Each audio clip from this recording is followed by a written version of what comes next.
A terrifying date is approaching for all Russian ultra-patriots and die-hard Putinists. On January 12, 2026, the so-called Special Military Operation will match the duration of the Great Patriotic War. Propagandists are dreading this moment, because shameful comparisons are inevitable. Back then, in 4 years, they defeated fascism and took Berlin. And now they've defeated common sense and taken Kupiansk on credit.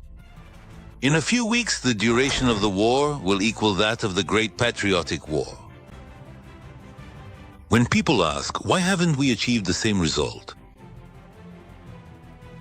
It's because not the whole country is at war. The top brass are fighting. The government is fighting. The administration and the president are fighting. The governors are fighting. But further down the line, what are you trying to ruin people's mood? It's New Year's for us. The trouble isn't at the front, the trouble is in the rear. And something needs to be done about it. Naturally, it's all the fault of the Russian population who are fighting and dying poorly. But Putin is doing great. He alone, with a group of heroic bureaucrats, is advancing against all of NATO. It's nonsense. Nonsense. But no matter how hard the propaganda tries to distract from the approaching date and shift the focus, everyone understands everything.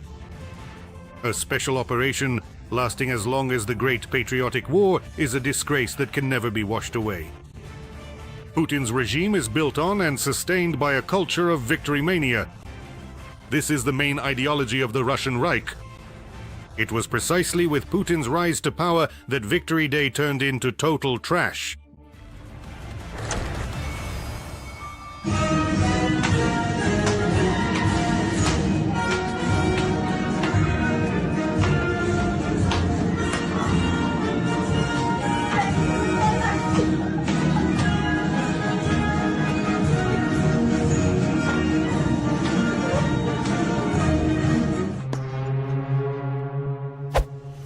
The entire modern Russian myth is built on the victory in the Great Patriotic War.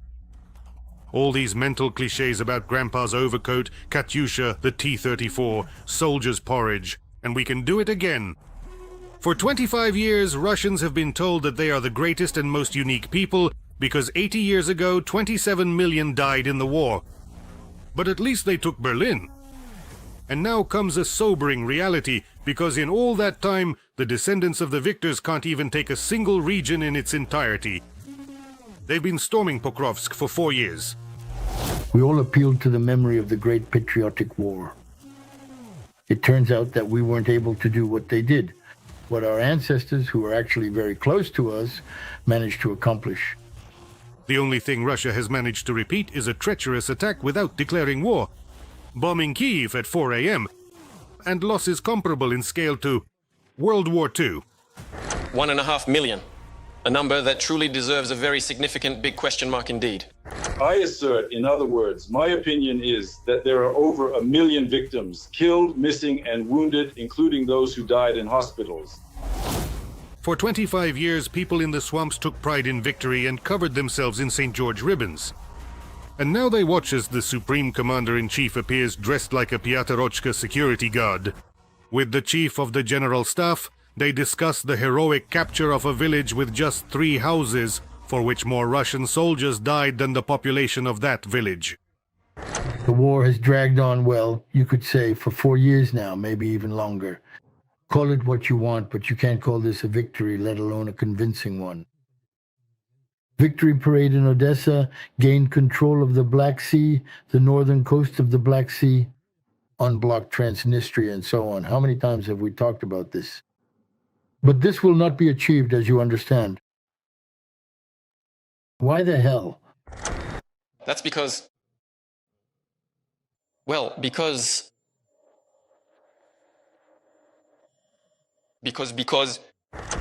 Grandfathers crossed half of Europe in 4 years. And the crazed grandkids, after 4 years of the special military operation, are complaining to the US president that Ukrainians are bombing Putin's residence. The world has never seen conquerors and informers like these. during the late hours of the night, specifically from December 28th into the early morning of the 29th in the year 2025. The Kiev regime deliberately carried out a significant and unprovoked terrorist attack, employing a substantial number of 91 strike unmanned aerial vehicles, commonly known as drones, in this aggressive act. Long-range drones targeted the state residence of the President of the Russian Federation in the Novgorod region. All unmanned aerial vehicles were destroyed by air defense systems. So now, how are Russians supposed to sit in their kitchens with Lyubi blaring in the background, knocking back a shot for victory and feeling proud of their greatness? After all, they've been told that they were the only ones who won the war. Regarding our ongoing relationship with Ukraine, I must respectfully disagree with your previous statement when you just asserted that if we had been completely separated, we most certainly would not have achieved victory in the war. We would have won anyway. In the minds of Russians, the stereotype has firmly taken root that Putin personally defeated Hitler. He and his political strategists have blurred all the lines of history and claimed this victory for himself alone. For Russians, May 9th is associated specifically with him, not with the victory itself. That's why the protracted special military operation is his personal disgrace as a dictator. Back then, over 1,418 days, the Soviet people saved the entire world from the Brown Plague and extinction.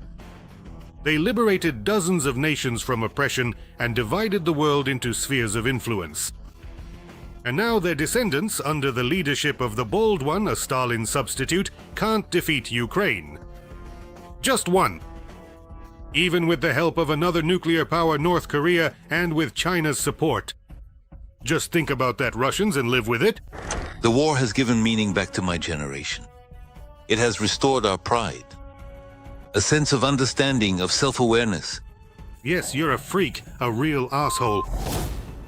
How can they now tell the swamp-dwelling population about their greatness if for 4 years they haven't been able to deal with Ukraine, a country that for 10 years their propaganda described as not a real state, an artificial entity, the poorest and most technologically backward, with a weak government, a weak army, and an invented people who speak an invented language?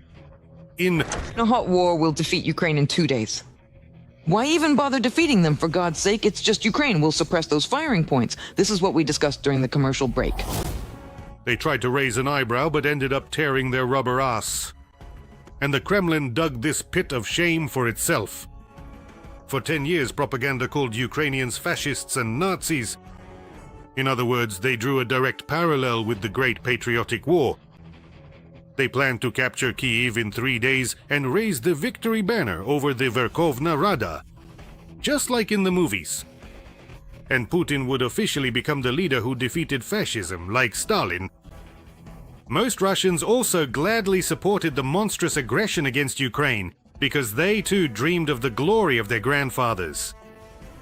Their television would have told them that they too had defeated the fascists. And the victory mania would have doubled. On paper, the plan was perfect. In reality, it's hard to imagine a story more foolish and vile. One of the most insanely idiotic things I've ever heard. If Russia had managed to defeat Ukraine in a week or a month, the information wave would have quickly been swept under the rug. The real facts about the start of the aggression and evidence of war crimes. In the West, they would have mumbled some concerns and continued trading with the ghouls. Just like it happened with Georgia in 2008. But the Ukrainians punched the occupiers right in their arrogant, stupid faces, and the whole world saw the true face of the so-called descendants of the victors over fascism. They themselves have become fascists. The Russian army eagerly picked up the Nazi banner and took their historical place. The whole world sees Russia as the aggressor. Moreover, the Russians themselves understand this perfectly well. It is Russia that is the occupier, waging a war of conquest. Russians are fighting like the Germans did. They bomb peaceful cities, execute civilians, burn books, and persecute people based on their nationality. We stopped at a gas station before the city, before Bryansk. Good evening, please tap your card. I say, why are you speaking to me in Ukrainian? The girl is standing there. I say, why are you speaking to me in Ukrainian? She stays silent. I ask again, why are you speaking to me in Ukrainian? Because I want to. Well, you want to. You want to? Fine. That's it. To the nearest checkpoint. They sent her to the ADMKR, to the basement. The basement, let's go relax. Let's go relax in the basement. The Russian army burns entire cities and villages to the ground as it advances, leaving only chimneys behind, just like the Nazis did during the Great Patriotic War. Even the most die-hard patriots admit this. All the way to the border with the Dnipropetrovsk region. You drive through these villages and they're completely destroyed. There are only chimney stacks left standing, like, I don't know, the memorial in Belarus, Katyn chimney stacks, a cemetery of dead villages. That's the state these settlements are in. And Ukraine is actually standing up to fascism and heroically defending its land. Yes, the Ukrainians are retreating. But the USSR also retreated at first, until at some point the enemy faltered. The same will happen now. Russia won't be able to fight like this for long. Russia will simply run out of people. Everyone thinks about the economy, money, resources, equipment, but it's people who will run out first. Vladimir Vladimirovich Putin, take me to the war. I want to take revenge for Russia. Moscow is fighting with mercenaries. Russians aren't going to defend their homeland. They're going to make money so they can pay off their loans and renovate their kitchens. But the number of mercenaries isn't unlimited. How many more people in Russia are willing to die for cash and a Lada Priora? 1 million have already been lost at the front. At most, there's another 1 million drunks crawling under fences, dreaming of raising the flag over the Reichstag. Or at least raising the flag over the ruins of some village in Donbass. And then dying right there. Of course, propaganda is trying to encourage people to join the army. Like, rise up, vast country, for a mortal fight. The special military operation is already being called the new Patriotic War. But patriotic wars aren't fought with mercenaries. It's a contradiction in terms. No one fights for their homeland for money. That's an invention of the Putin regime. The only thing in which Russia has outdone the Soviet Union is in its even more inhumane treatment of its own soldiers. Strangely enough, in the Soviet army, soldiers were treated better. Despite the enormous losses, wounded soldiers there were not sent into assaults. And penal battalions were separate units, from which you could be transferred if you were wounded. But the modern Russian army is one big penal battalion, and you can only finish your service either feet first or forward, without your legs. My husband, tomorrow he would have... Sunday. 6 months? My husband is already gone. It's been 6 months. My husband went off to fight, and 42 people went with him. Ask me, is even one of them alive? No. Not a single one of them is left. My husband held out longer than anyone. This war cannot end with a truce with the aggressor. Like World War II, it must end with the defeat of the aggressor.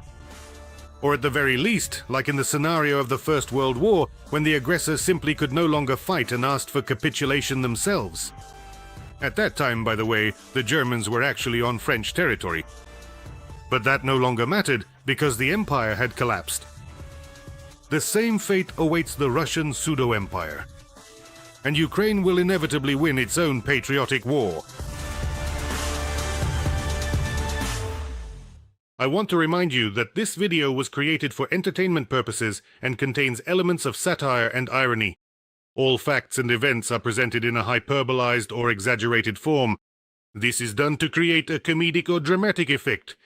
We do not aim to mislead, but simply focus on humor. Please take this with a smile. Russia was unable to occupy even 1% of Ukrainian territory in 2025. This is evidenced by data from Deep State. This amounts to approximately 0.72% of Ukraine's total territory. In total, from January 1st, 2023 to January 1st, 2026, the increase in occupied territory amounted to 7,463 square kilometers, or 1.23% of the entire territory. The Russian Ministry of Defense claims that the city of Kupiansk is allegedly under the control of units from the 6th Guards Combined Arms Army of the West Military Group. However, the Ukrainian armed forces report that the Russians are surrounded in Kupiansk with no prospects for a breakout. This was stated by Viktor Tregubov, head of the communications department of the Joint Forces Grouping. The Russians themselves admit that their soldiers are encircled. I hope the guys make it out of the pocket. For those who did not return, compensation was paid so that people could move on from all this and start the new year with a clean slate. Meanwhile, CNN writes, the Russian Federation's war against Ukraine has entered a gloomy period, but this does not stop Putin. Russia's full-scale aggression has lasted almost as long as Nazi Germany's war against the USSR, 1,418 days. This milestone will be reached by the war in Ukraine on January 11, 2026, and there are no signs of a quick end, CNN analysts write.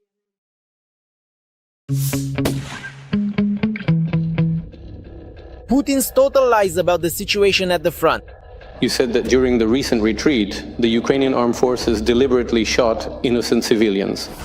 Non-existent captures of cities. More than 50% of the city is under our control. I have no doubt that the guys will take this settlement as well. And record Russian losses for all the years of the war with minimal advances. Less than 1% of the country's territory. They spent 11 trillion rubles and several tens of thousands of Russian soldiers' lives on this. Today we'll talk about the results of 2025 at the front. A brilliant operation by Ukrainian special services to destroy Russia's strategic aviation and the failure of the Russian offensive near Pokrovsk. And the encirclement of the occupiers there, as well as a striking slap in the face to the bunker dweller from President Zelensky, who recorded a video address from the supposedly captured Kupiansk. Find out what made 2025 memorable right now in the new episode of Arsenal. The main hotspot of the war in 2025 was Pokrovsk. The long-suffering city which had been repelling Russian attacks for months finally could not hold out this year. And now the fighting is already taking place inside the city itself. However, it is still a long way from the Russian side's claims that they have full control there. A very important event was our capture of the city of Krasnoarmysk, because from there, new opportunities open up. This is the appropriate level of military leadership. A decision still needs to be made, specifically about which direction to move in. But this is a very good foothold for further offensive operations. Kremlin propaganda doesn't stop repeating this nonsense for even a day, while at the same time, for some reason, regularly sending hundreds of fighters to reinforce those who are supposedly already basking in the glory of victory in Pokrovsk. Putin orders specific information. Putin has constructed a worldview that the generals' reports must conform to. And those generals who report to Putin anything other than what he wants to hear stop being generals. They, so to speak, become retired generals, or let's say people who lose their freedom. For the same reasons, the Russians also lost several hundred soldiers who attempted a breakthrough from Pokrovsk towards Dobropilya.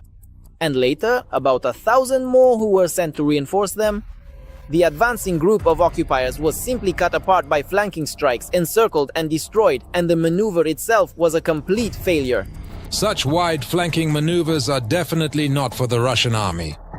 It's not their specialty, and this task is impossible for them. They simply cannot control such penetrations.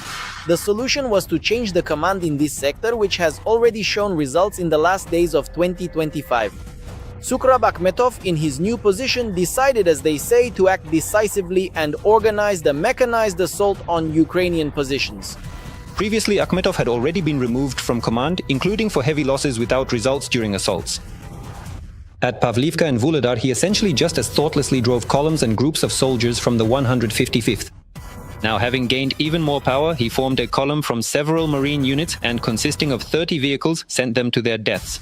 The consequences are shown in the footage: 6 tanks, 9 BMPs, 5 APCs, 1 BRM and 10 ATVs. Kupiansk is the second most important city in the past 6 months, which also remains on the front pages of military publications. And here the situation is much more clear-cut.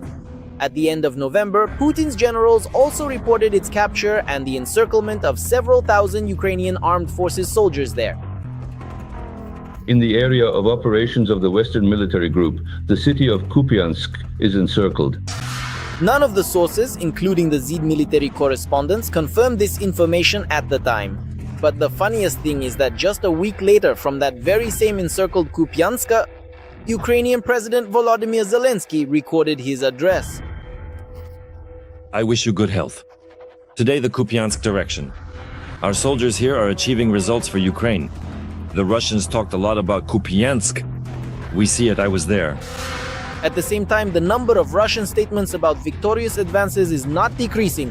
However, these are measured in terms that are more favorable for the Russian audience to hear, rather than those that provide an objective understanding of the situation. By the end of the year, the Russian Ministry of Defense officially stated that they had captured as much as 6,000 square kilometers of Ukrainian territory. This figure is surely exaggerated, but even if we take it at face value, it's less than 1% of the country's territory. They spent 11 trillion rubles and several tens of thousands of Russian soldiers' lives for this. And to make sure the goal continues to justify the means, all their insignificant advances are always seasoned with propaganda from the heroes of the special military operation. In short, nothing has changed since the days of the crucified boys in Donetsk. You said that during the retreat, the Ukrainian armed forces shot civilians, but at that time, you told us directly that first and foremost, it was mainly young people who were shot. Yes, young people, especially young people between the ages of 30 and 40. They were simply taken out and shot without trial, without investigation. Everyone indiscriminately. At the same time, analysts note that Putin has become quite knowledgeable about the geography of the Ukrainian Donbass. And this once again shows that the bunker dweller is being briefed on almost every meter of progress, as long as the reports say not a single day was spent standing still. I think that Krasny Lyman will be taken in the very near future. 50% of the city is under our control, and the advance will continue further, already a bit south towards Sloviansk. I mentioned that this agglomeration includes the city of Kostiantynivka. Fighting is already taking place there. More than 50% of the city is under our control. I have no doubt that the guys will take this settlement as well. On the scale of the two largest countries in Europe, we're talking about a tiny patch of territory. However, Putin is forcing us to study this area using kilometer-scale maps. There is also much for Ukrainian soldiers to remember. By holding back the daily onslaught of superior enemy forces, they are already performing an incredible feat. However, perhaps the main operation by the defense forces in 2025 did not take place at the front, but rather in the Russian rear.